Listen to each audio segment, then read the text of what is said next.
It all began with a dream and turning that dream into a reality.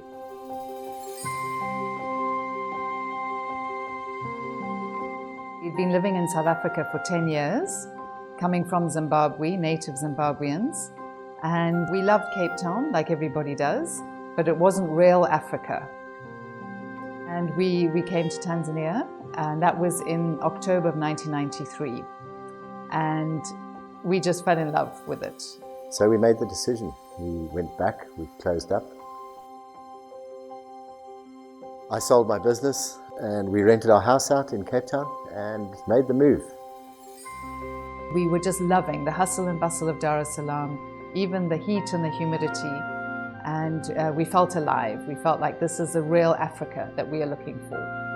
And so we decided, right, let's register a business. We needed a name, and I felt that we needed a local name, something that meant something in Swahili. And the name was really important. And so we got the waiters and we said, right, we're going to give you a competition and there'll be a prize, a money prize at the end. And they said, this will take some time. Go away, come back in an hour. So we did. We went away, we came back, and there were several names.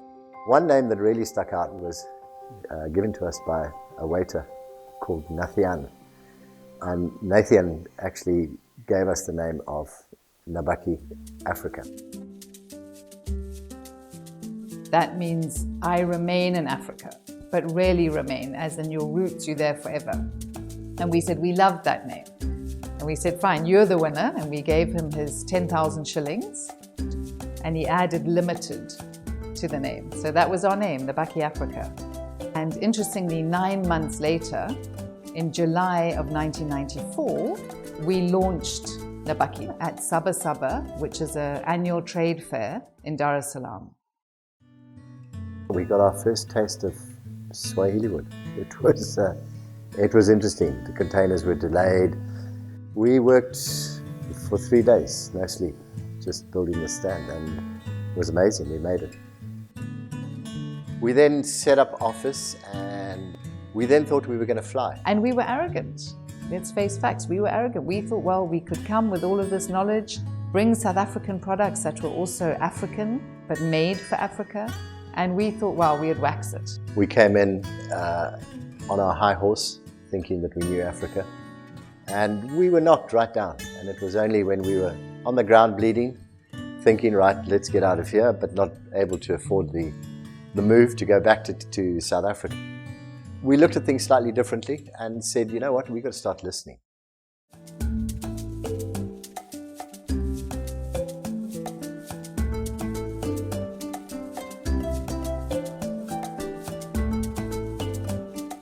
This local guy offered us an office in his premises, and that's where we set up.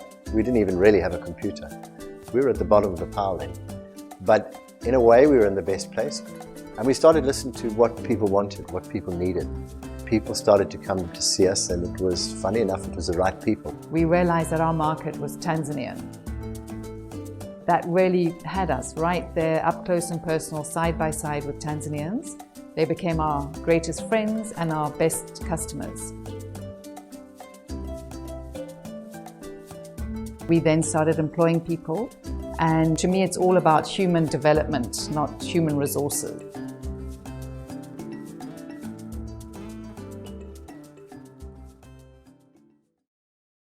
The turning point was actually 4 years we were in Buguruni, and we were mainly a commission agent. We were just putting deals together and taking a percentage, but we never held stock. We couldn't afford to advertise. Everything was about word of mouth. And so we knew that if we gave a good service, people would come back and they would tell our friends. We were looking for an area where we could keep stock, and we found this nice little house that then was quite big. And we built storage all the way around it. It didn't take long to start filling it, because now our whole business changed. We became stockists. When I joined Nabaki, the offices were in this house converted into a very tiny showroom, and the growth was just phenomenal. So we had another warehouse opened up in Kunduchi. Even that was full very fast. That's when things really took off. That was the launch pad. You know, before we'd get one container every 3 or 4 months. Now we were doing a container a month. And then it suddenly increased to where we are now with up to 35 containers a month. Our customers were Tanzanian people. They were not big multinationals. It was people just starting out, saving the money to build their first home. It was people looking for specialized products that they couldn't get anywhere else. Customers come back, repeat business, because they see the value. And we've got people who've been with us for 20 years. Here we are, through sheer determination and dedication from all of us into this much bigger place. It's that rocky road that's taken us to get there, that's really molded us and shaped us. And the people that supported us, as I said, and even the people who didn't support us, the guys who criticized us or the guys who did something wrong to us, each and every one of that was a mold in terms of where we are now. And where we are now, it's a really good space. It's a space that we can stop to ponder a bit. It's a space where we can say, right now, what is our growth? And I think now we have everyone's belief in us that we can actually grow nicely and keep up with the competition, keep our reputation, keep our good products, keep existing customers, and get more from word of mouth.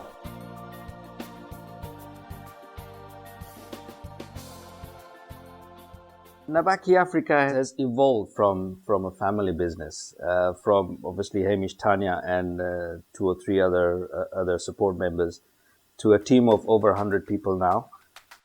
We are forever indebted to our team who have made us what we are now.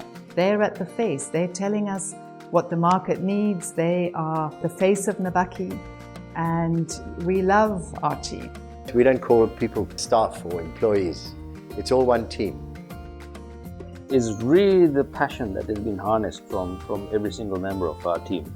That doesn't happen overnight. It takes a lot of time, takes a lot of dedication, a lot of training, and bringing out that strength in people that we really need to harness. And we try and find ways of trying to strengthen those really good points in people, and we succeed. That's where we are now.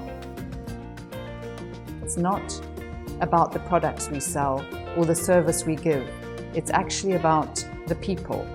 It's more than the founders, Hamish and I, and it's more than the employees, our amazing team. It's more than even our suppliers and more than our customers. But all together, I see us as being the sum of our parts. People who know us and join us, they pick up on this. They say, what is different about this place? I walk into your showroom and I pick up the vibe that people are happy to be there. They want to be there. And we call it the Nabaki way. Working at Nabaki Afrika is quite addictive, if you see what I mean. There are times that people will actually forsake even their days off just to be in the company. It's great. It's fantastic. It's wonderful feeling to actually work in an environment like this. The Nabaki way is a passion. It's passion for products. It's passion for people. It's passion for selling good products at good quality and at fair prices. We just do things differently. That's what we do. We do it differently. We do it right. We do it with passion, and that's really what the Nabaki way is. We're building a company, an organization that's not just about building materials and building buildings. It's about building responsibility, and it's about building respect. And so all of that is encompassed in being a legacy.